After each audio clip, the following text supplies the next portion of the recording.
A desperate mom walked into a company lobby, clutching her sick baby, begging for a job.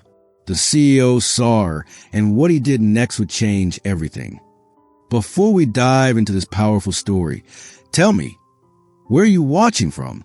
Drop it in the comments. I'd love to know. Now, let's begin with a rainy night, a mother's plea, and a choice that would rewrite not just one life, but many. The city pulsed with its usual rhythm that night. Cars rushing past, neon lights flickering, people hurrying under umbrellas. But among the blur of motion, one woman moved differently. Emma Lawson, her arms clutched tightly around a small bundle, her baby boy Liam. Rain poured in relentless sheets, soaking through her jacket, matting her hair to her face. She didn't slow down. Every step was powered not by comfort, not by pride, but by raw desperation. For weeks, Liam had been sick. Fevers, hospital visits, sleepless nights that blurred together.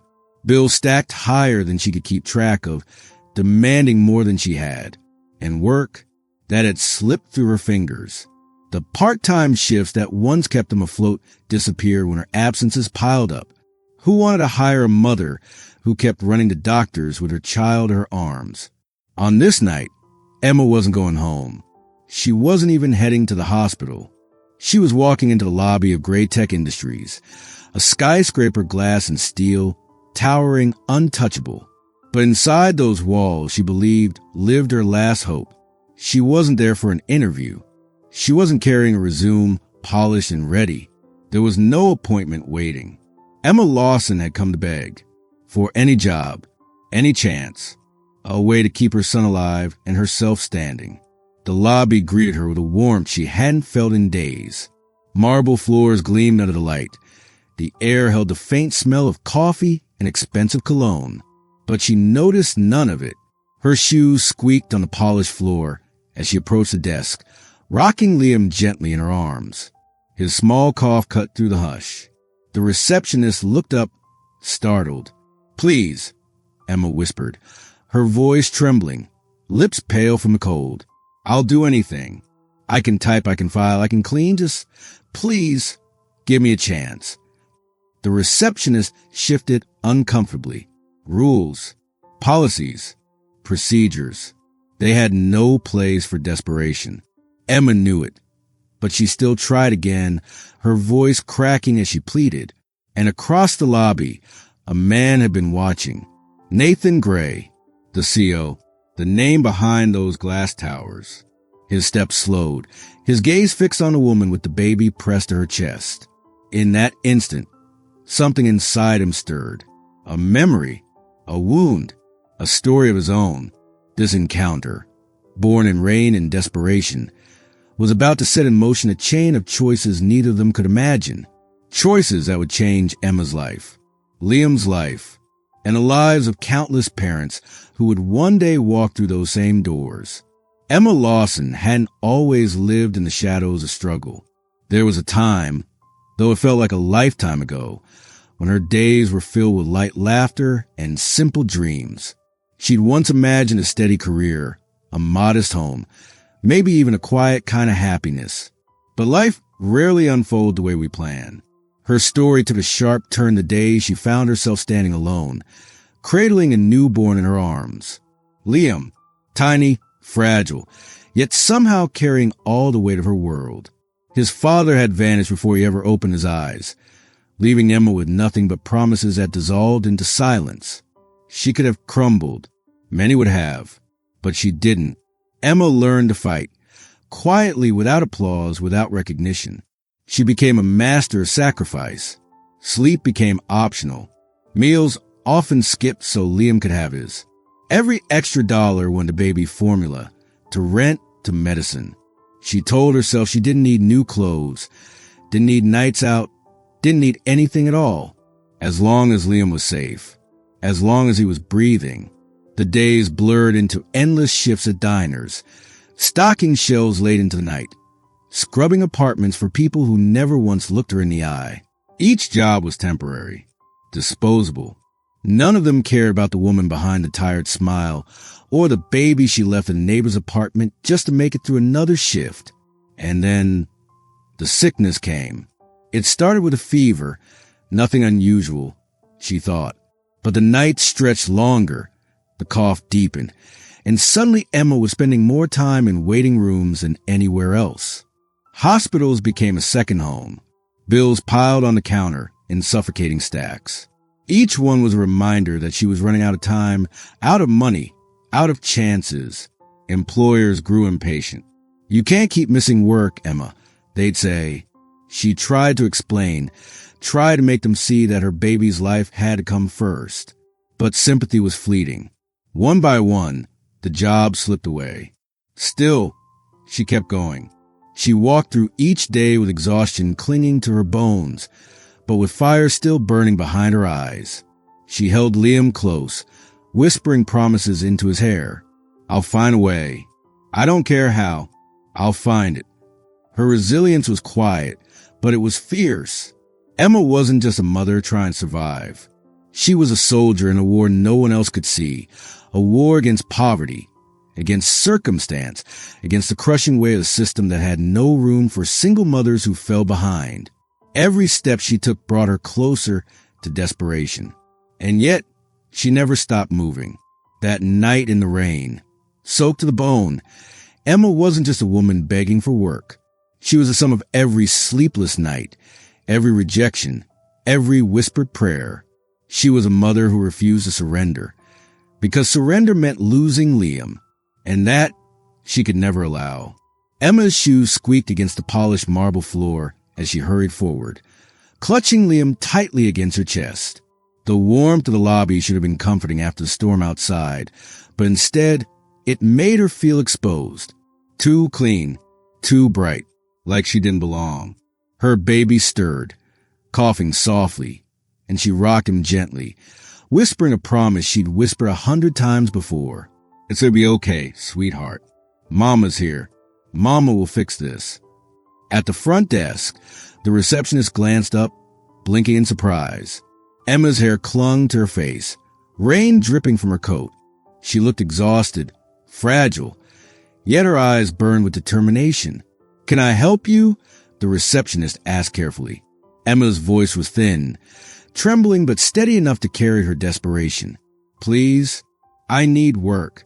Any kind. I can type, I can file, I can clean. Whatever you have, I'll do it. I just need a chance." The receptionist hesitated, her fingers hovering over the keyboard. "Do you have an appointment?"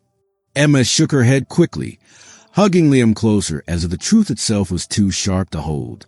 "No, I couldn't wait anymore. My baby's sick. I can't keep—" Her voice cracked, catching on the words. "I can't keep losing jobs because of him. Please, I'll work harder than anyone." The receptionist's expression softened, but only for a moment. Her training, her duty slipped back into place. "I'm sorry, miss.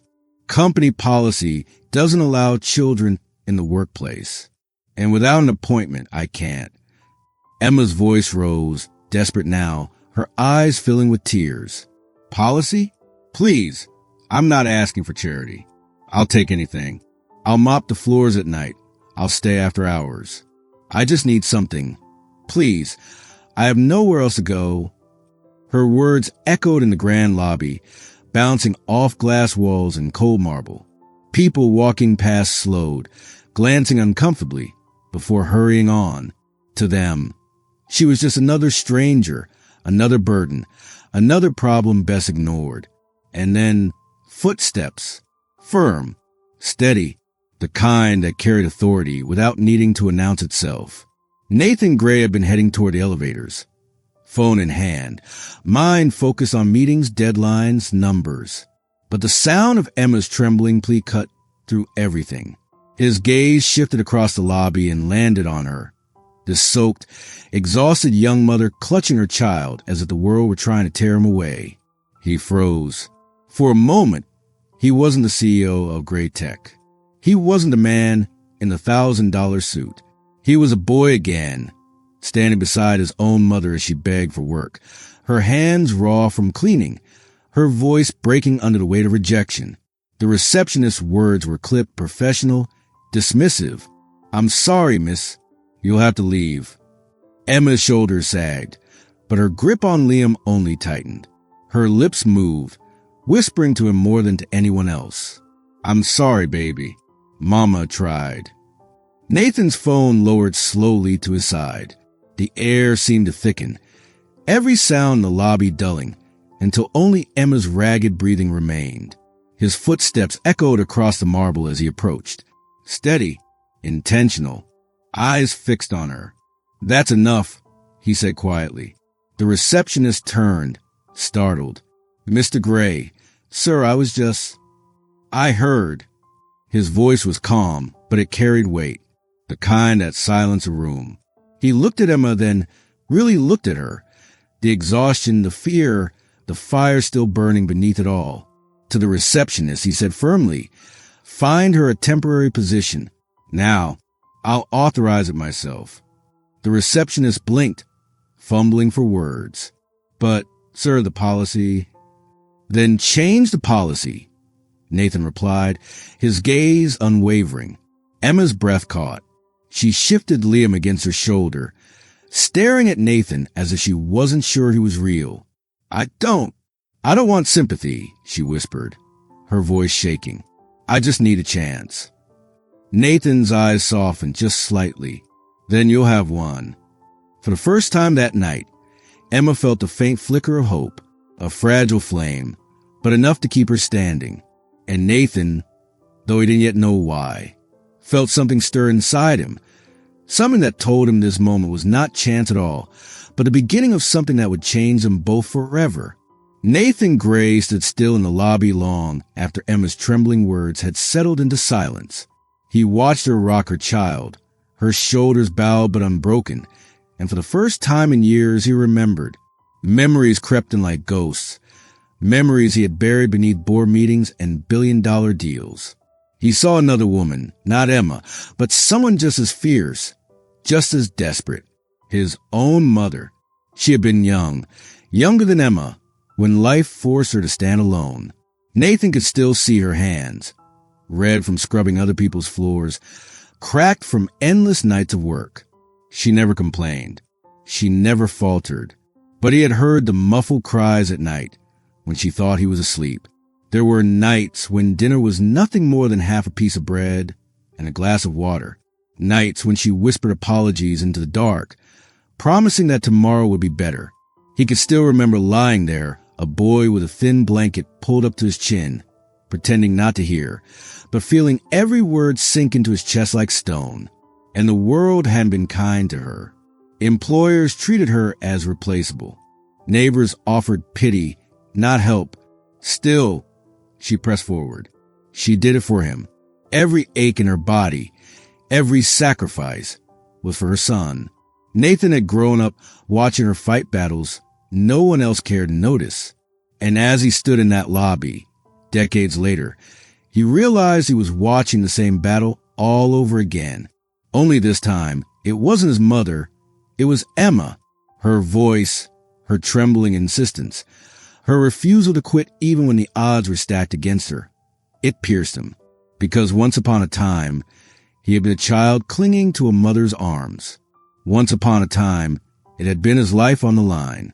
He remembered standing outside of grocery stores, holding his mother's hand as she begged for extra hours. He remembered the humiliation in her eyes, the shame she tried to hide from him.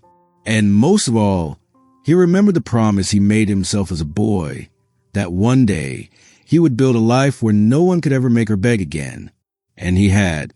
Gray Tech was the proof of that. A tower of glass and steel, a monument to his determination.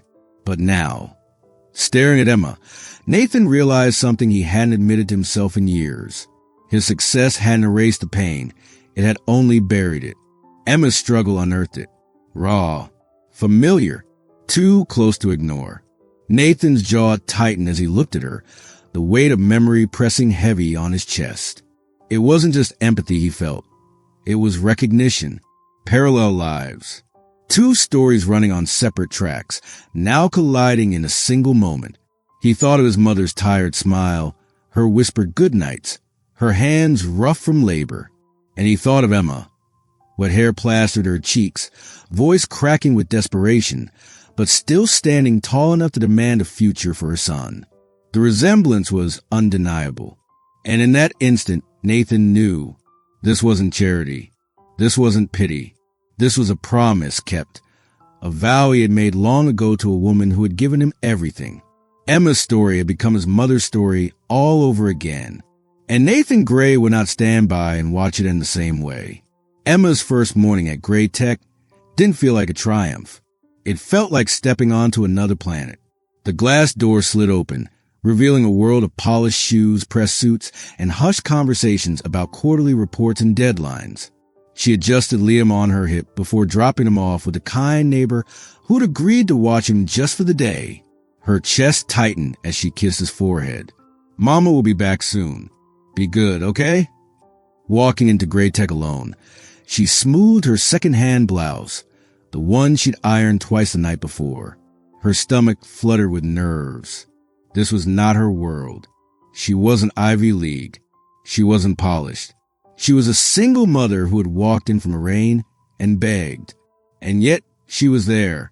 Her first assignment was small. Temporary filing, answering phones, organizing documents no one else wanted to deal with. Work that most employees dismissed as trivial. But Emma treated each task as if the company's future depended on it. Her fingers flew over the keyboard. She double-checked every detail, refusing to make even the smallest mistake. Because to her, this wasn't busy work. This was survival. Still, there were moments when the mask cracked. At her desk, her eyes would drift to the photo she kept propped by the monitor, a picture of Liam, smiling despite the oxygen mask he had worn in the hospital. She would trace the edge of the frame with her thumb, whispering silent promises. I'm doing this for you. Some colleagues noticed her. Some dismissed her.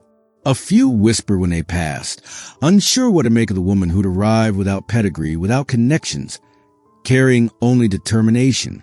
But Emma didn't flinch. She didn't need their approval. She needed a paycheck. She needed hope. And Nathan Gray noticed most of all. He told himself it was curiosity, nothing more. A CEO keeping an eye on a gamble he had authorized. But as the days turned into weeks, he found excuses to walk past her desk, to ask small questions, to catch the way her lips curved into a tired but genuine smile whenever she glanced at Liam's photo. From his office high above the city, Nathan often paused by the glass window, looking down at the bustling floor below. Among the sea of tailored jackets and confident voices, Emma stood out, not because she demanded attention, but because she carried herself with quiet resilience, a strength born of necessity, not ambition. He admired how she stayed late when no one asked her to, how she swallowed exhaustion with coffee and determination, how she carried both fear and fire in her eyes, and somehow neither dimmed the other. One evening, long after most employees had gone, Nathan walked the floor himself.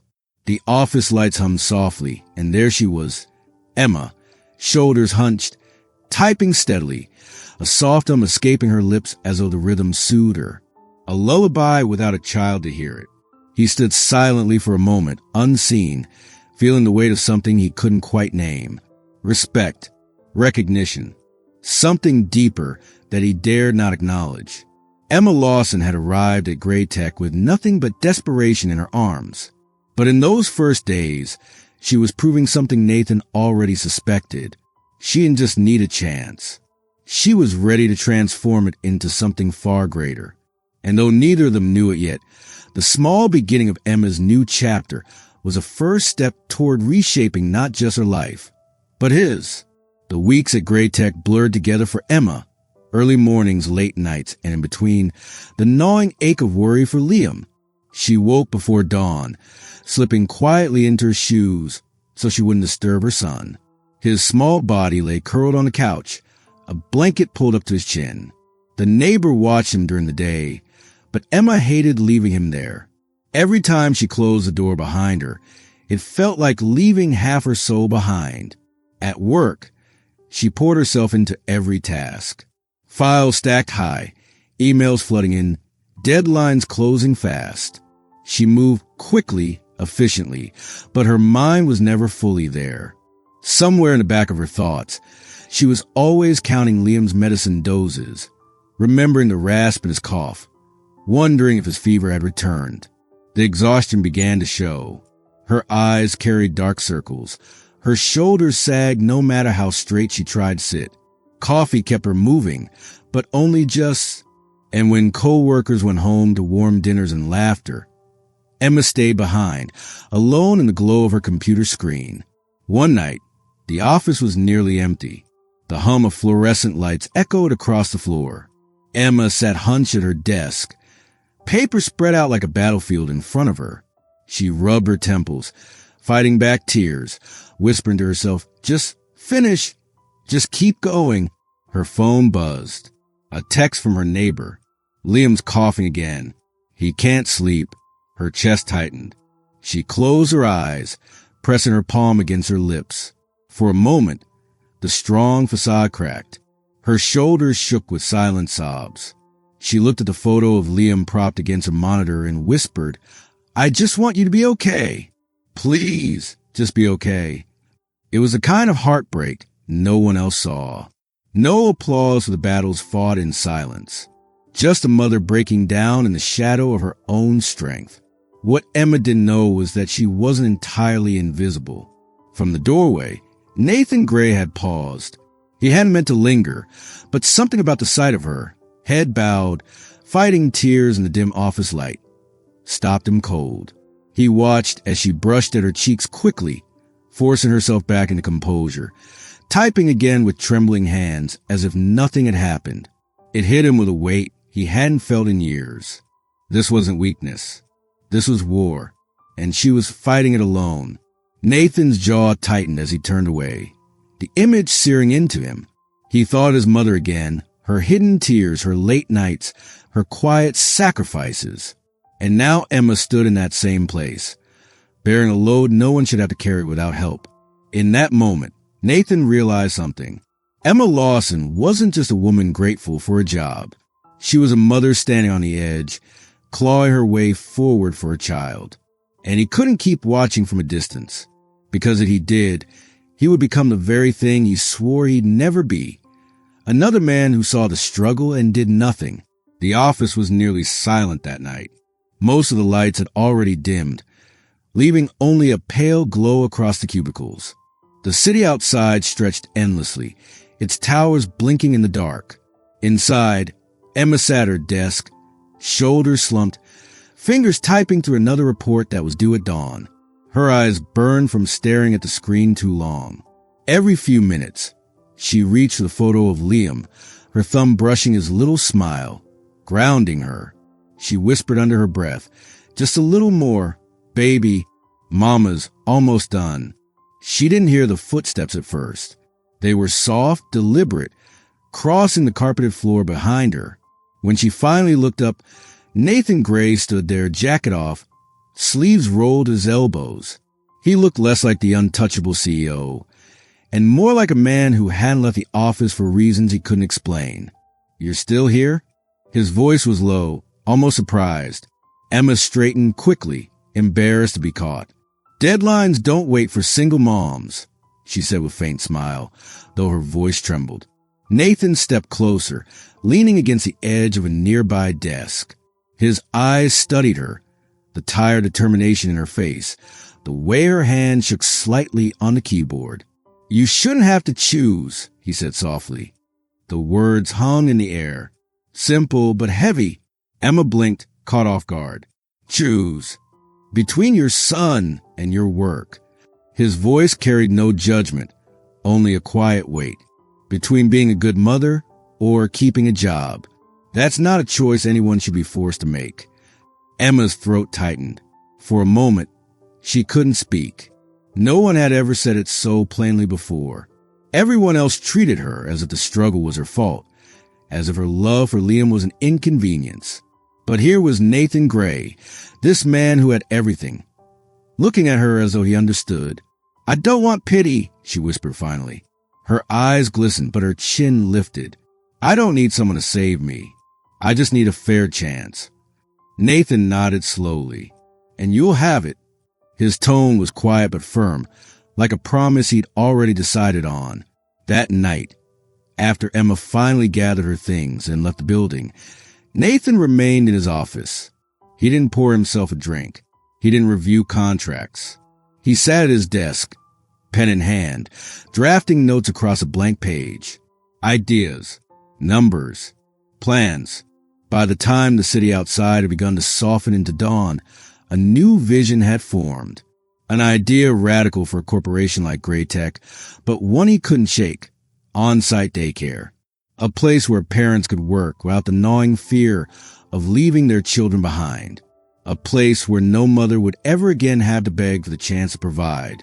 He could already hear the arguments from his board, the costs, the risks, the policies that didn't allow for it. But Nathan's mind was steady, his decision sealed. Because that night, in the dim office light, he hadn't just seen an employee staying late. He had seen his own past staring back at him. And he knew, if he turned away now, he would betray everything his mother had fought for. So he made a choice. Emma Lawson wouldn't have to carry the weight alone anymore.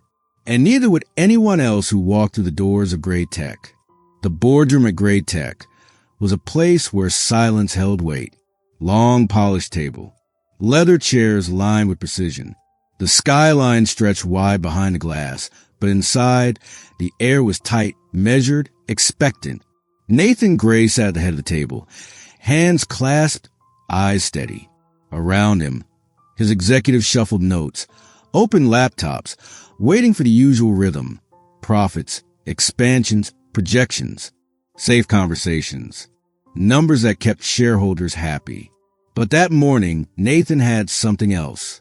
When he spoke, his voice was calm, but edged with determination that drew every eye to him. We've been building towers, he began. But what are we building them on? Steel, glass, or people? A murmur moved through the room. One of the directors cleared his throat. If this is about hiring quotas.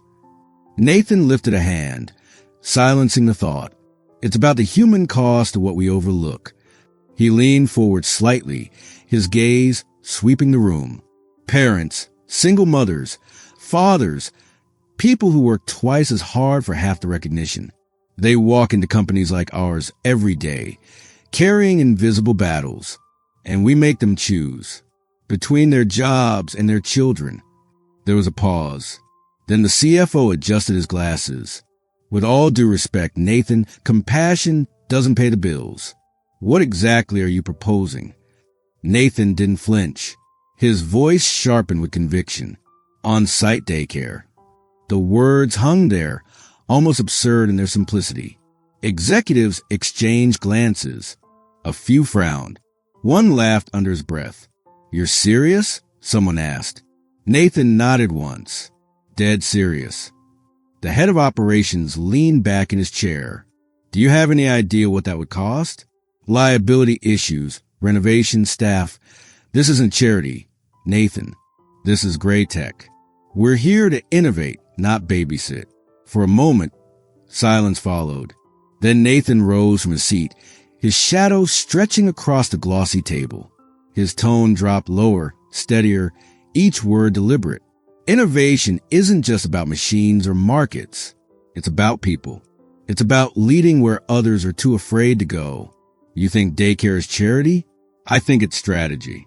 Because a parent who knows their child is safe works harder, smarter, with loyalty no paycheck can buy. He paused, letting the weight of his words press into the room.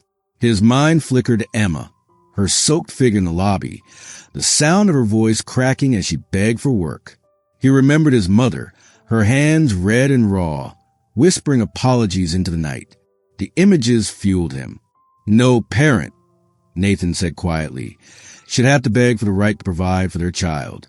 Not here, not in this company, not under my name. The room stilled. The laughter was gone. A few executives looked away, uncomfortable. Others stared at him, unsure whether to argue or admire. Finally, the COO spoke. You're asking us to take a leap no one else in our industry has even considered. Nathan's eyes didn't waver. Exactly. The board exchanged glances, weighing numbers against conviction. They weren't ready to cheer, not yet. But in the silence that followed, Nathan knew he had planted something, a seed too powerful to ignore. For the first time in years, Gray Tech's board wasn't talking about margins. They were talking about people. And though the decision wasn't final that morning, Nathan walked out of that boardroom knowing one thing. The idea had taken root.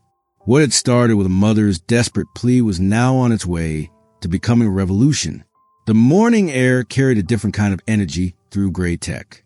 It wasn't the usual shuffle of polished shoes, the crisp exchange of business talk. No. Today, the building hummed with something lighter, something warmer. Balloons swayed gently near the entrance. A ribbon stretched across a doorway newly built into the east wing. Behind it, bright colors peeked through glass windows, murals of trees and sunshine painted on the walls, shelves stacked with toys, tiny chairs waiting to be filled. The employees gathered, curiosity tugging at their faces. Some whispered, some smiled. Many held their children's hands, little eyes wide as they peered up at the towering building that now, for the first time, felt like a place that welcomed them too.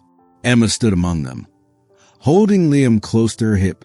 He was stronger now, his cheeks fuller, his laugh returning in bursts. She kissed the top of his head, tears threatening as she looked around. Just months ago, she had stood in the same lobby, soaked from the rain, begging for a chance. Now she stood here with her son in her arms, about to witness something no one had thought possible. At the front of the crowd, Nathan Gray stepped forward. His suit was crisp, but his expression held something softer than the polished image of a CEO. He looked out at the people before him, not as employees, but as parents, as families. His voice carried steady, though there was a quiet emotion threaded through each word. When we talk about success, he began, we often measure it in numbers, in profit, in growth, in towers that scrape the sky. But what good is success if it leaves people behind? The room stilled. Parents leaned closer. Children clutched their hands. Months ago, I watched a mother walk into this building, carrying more than her arms should have a hold. A baby on her hip, fear in her eyes. But she also carried something else, strength, determination, a reminder of what truly matters. That moment changed me, and today, I hope it changes us all. He turned toward the ribbon. Scissors gleamed in his hand. This daycare is more than a room filled with toys. It's a promise that no parent here will ever have to choose between their work and their child. That Gray Tech will stand not just for innovation, but for compassion. With one swift cut, the ribbon fell. Applause erupted, echoing to the glass halls. Children squealed with delight as the doors swung open, revealing the vibrant space within. Laughter replaced the usual hum of office chatter. The sound of blocks tumbling and tiny feet running filled the air like music. Emma stood frozen for a moment, her throat tightening, eyes shimmering with tears she could no longer hold back. Nathan caught her gaze across the room. For just a second, everything else disappeared. The crowd, the noise, the cameras. It was just the two of them, bound by a single truth. She mouthed the word softly, so only he could see. You changed so many lives. Nathan's lips curved into a quiet smile. You changed mine first. Emma bent down, setting Liam gently on the floor. He toddled forward, laughter spilling out as he darted into the new space, drawn by the colors and toys. Emma watched him go, her chest aching in the best possible way. For the first time in a long time, she wasn't worried. For the first time, she allowed herself to breathe, and as the daycare filled with the sounds of new beginnings, one thing was clear. This wasn't just the opening of a facility. It was the opening of a future. The daycare had been open for weeks, yet its presence still felt almost surreal. Each morning, parents arrived with lighter steps, children clinging to their hands only to burst into laughter the moment they entered the bright new space. The building no longer echoed only with the sounds of business. It pulsed with life, with hope. For Emma, The transformation went deeper than just convenience. It was a lifeline. She no longer walked into Gray Tech weighed down by worry over Liam. Instead, she walked with purpose, her head higher, her work sharper. Colleagues who once barely noticed her now sought her out, impressed by her resilience, her ideas. She wasn't just surviving anymore. She was thriving. And yet, behind the surface of long days and reports, another change had begun. Something far quieter, far more dangerous to her guarded heart. Nathan, he was still her CEO, still the man with the corner office and decisions that shape futures. But lately, he was something else too. She noticed the way his expression softened when he stopped by the daycare, kneeling to pick up a toy or listening to a child's story with patience no executive manual could teach. She noticed how his eyes lingered when she spoke in meetings, not with authority, but with respect. And he noticed her too. One evening, after the office had emptied, Emma lingered to finish her work. Nathan appeared at her desk, not with instructions, but with 2 cups of coffee. He set one beside her without a word. She looked up, surprised, then laughed softly. Coffee delivery? Didn't think that was in the CEO's job description. Nathan's lips curved into a faint smile. Consider it field work. They sat in the quiet, papers forgotten, sipping coffee that had grown lukewarm but felt strangely comforting. It wasn't about the drink. It was about the silence, how it didn't feel empty anymore. At one point, Emma glanced at him, her voice low, almost hesitant. You didn't have to do any of this. The daycare, the chances you've given me. You could have looked the other way. Nathan set his cup down, his gaze locking with hers. There was no boardroom sharpness in his tone now. Only truth.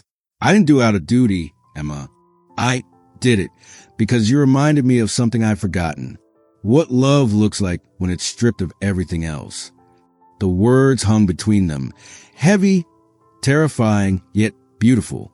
Emma's breath caught, her heart racing in a way she hadn't felt in years. She wanted to argue, to remind him of the distance between them. CEO and assistant, man and woman, worlds apart. But she couldn't, because deep down, she knew he meant every word. Weeks later, in the quiet garden behind Gray Tech, Nathan found her again. The daycare's laughter floated faintly through the walls. But here, the air was softer, still. Emma stood among the flowers, her hand resting lightly on the railing when Nathan stepped beside her. He didn't speak right away. He simply looked at her, as though trying to memorize a moment. Finally, his voice broke the silence, low and unguarded. Emma, I don't want this to be just gratitude or obligation. I don't want to stand on the sidelines of your life. She turned, her chest tightening. Nathan, I want more than that, he said gently, almost pleading. Not because I feel I owe you, not because of what I've built here, but because somewhere along the way, you stopped being just a reminder of my past. You became my future. Her eyes filled, tears brimming but refusing to fall. For so long, her world had been about survival, about holding everything together with trembling hands. And now, here was a man offering something she hadn't dared dream of, a chance at love, not bound by desperation, but by choice. She let the silence stretch, her heart battling fear and hope. Finally, with a trembling breath, she whispered, You've already given me more than I ever thought possible. But if we do this, it has to be real. Nathan's hand reached for hers, steady, warm. It will be, I promise. And in that quiet garden, with laughter spilling faintly from the daycare windows, Emma allowed herself to lean into him just once. A beginning not born out of duty, but out of love. The courtyard outside the daycare was alive with sound. Children chased bubbles that floated like tiny spheres of light, bursting into laughter as they popped in the air. Parents stood nearby, smiling, their shoulders lighter than they had been in years. And among them was Emma, her hand resting against the railing, watching her son with a smile that was no longer weighed down by exhaustion. Liam's giggle rang out, high and clear, as he darted after a cluster of bubbles. He stumbled, then burst into laughter, reaching out with chubby arms. Nathan was already there, kneeling low, ready to catch him. The boy flung himself forward without hesitation. "Daddy!" Liam cried out, his tiny voice cutting through the noise. Time seemed to stop. Emma's breath caught, her hand flying to her lips. Nathan froze for just a heartbeat, his eyes wide, the words settling into him like a truth he hadn't dared to hope for. Then, slowly, tears welled in his eyes as he pulled Liam close, holding him tightly against his chest. He looked up at Emma across the courtyard. She was crying now, but her smile trembled with joy. And Nathan, his voice thick, breaking but certain, whispered back, "Guess I've been promoted too." It was a moment that needed no applause, no speeches. Just 3 souls finding their place in the world. A family forged not by circumstance, but by compassion. By the simple choice to care when it would have been easier to look away. And as the sun dipped low, painting the courtyard in gold, it became clear that this wasn't just Emma's story, or Nathan's. It was a story of hope, of what can happen when empathy becomes action, and love is allowed to grow in the unlikeliest of places. Because sometimes, the greatest revolutions don't begin with power or wealth. They begin with a single act of kindness. If this story touched your heart, don't forget to subscribe to Heartfelt Tales TV, where stories like this one remind us of the power of love, resilience, and compassion. After all, some stories aren't just told, they're felt.